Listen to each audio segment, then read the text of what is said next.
Which of the following set of molecules will have zero dipole moment. इनमें से कौन से सेट ऑफ मॉलिक्यूल्स का डायपोल मोमेंट जीरो होगा वो बताना है।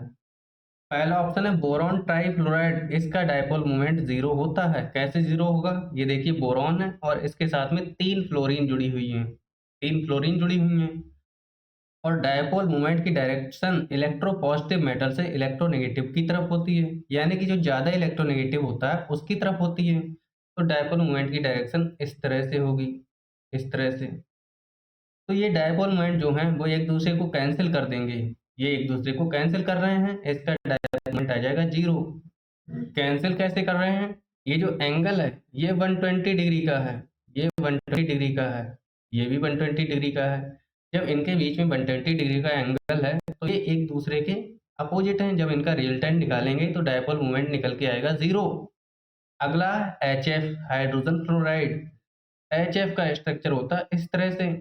अब फ्लोरीन ज़्यादा इलेक्ट्रोनेगेटिव है तो डायपोल मोमेंट की डायरेक्शन ऐसी हो जाएगी फ्लोरीन की तरफ, तो नेट डायपोल मोमेंट हो जाएगा फ्लोरीन की तरफ, तो इसका डायपोल मोमेंट जीरो नहीं होगा, जीरो नहीं होगा। पहला ऑप्शन गलत हो गया। अगला ऑप्शन है नाइट्रोजन ट्राइफ्लोराइड। नाइट्रोजन ट्राइफ्लोराइड का स्ट्रक्चर इस तरह से होता है। एक नाइट्रोजन, इसके साथ में तीन फ्लोरीन जुड़ी हुई हैं, तीन बॉन्ड बन रहे हैं फ्लोरीन के साथ में, और एक लोन पेयर अवेलेबल होता है नाइट्रोजन के पास में, क्योंकि 5 फ्री इलेक्ट्रॉन है ना नाइट्रोजन की वैलेंस शेल में, 3 तो बॉन्ड बना लिए, एक लोन पेयर फ्री रह गया। लोन पेयर की डायरेक्शन ऊपर की तरफ है इसका डायपोल मोमेंट। फिर क्लोरीन की तरफ डायरेक्शन, ये डायपोल मोमेंट की डायरेक्शन हो गई। तो इसमें भी नेट डायपोल मोमेंट ज़ीरो नहीं निकल के आएगा, क्योंकि ये ओवरऑल कैंसल नहीं कर पा रहा है। ये ऊपर का जो डायपोल मोमेंट है वो फ्लोरीन को कैंसल कर रहा है, लेकिन नेट डायरेक्शन डाउनवर्ड इसकी निकल के आएगी। ये 2 एक्स्ट्रा फ्लोरीन साइड वाले लगे हैं ना, इस वजह से। तो इसका डायपोल मोमेंट भी ज़ीरो नहीं है, बी ऑप्शन भी गलत हो गया। थर्ड ऑप्शन है बोरॉन ट्राइफ्लोराइड। बोरॉन ट्राइफ्लोराइड का हम ज़ीरो निकाल चुके हैं, इसका ज़ीरो होता है। बेरिलियम डाइफ्लोराइड का स्ट्रक्चर इस तरह से बनेगा। बेरिलियम, एक फ्लोराइड इधर इधर लग गया, एक फ्लोराइड इधर लग गया। बेरिलियम की वैलेंस शेल में सिर्फ 2 इलेक्ट्रॉन है, दोनों ने बॉन्ड बना लिए। अब देखिए डायपोल मोमेंट पॉजिटिव से नेगेटिव की तरफ, पॉजिटिव से नेगेटिव की तरफ, ये दोनों आपस में कैंसिल कर देंगे तो डायपोल मोमेंट आ जाएगा इसका ज़ीरो। इसका डायपोल मोमेंट आ गया ज़ीरो।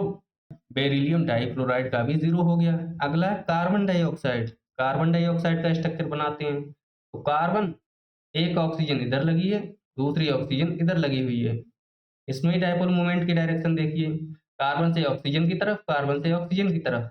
ये भी एक दूसरे को कैंसिल कर रहे हैं, तो इसका भी नेट डायपोल मोमेंट निकल के आया ज़ीरो। इसका भी ज़ीरो हो गया। फिर 1,4-डाइक्लोरोबेंजीन। अब बेंजीन है, ये रही बेंजीन। ये कोई बेंजीन रिंग है, इसमें पहली पोजीशन पर क्लोरीन लगी हुई है और फोर्थ पोजीशन पर क्लोरीन लगी हुई है। इसका भी डायपोल मोमेंट जीरो आता है, क्योंकि सिमेट्रिकल अरेंजमेंट है, इस वजह से इसका भी डायपोल मोमेंट जीरो हो जाएगा। तो चौथे का भी जीरो हो गया। आंसर बना सी ऑप्शन। सी ऑप्शन के सारे मॉलिक्यूल्स का डायपोल मोमेंट जीरो आ रहा है। डी ऑप्शन चेक करते हैं। पहला अमोनिया, अमोनिया का ही डायपोल मोमेंट जीरो नहीं आएगा, तो डी ऑप्शन भी गलत हो गया। आंसर बना सी। Thank you.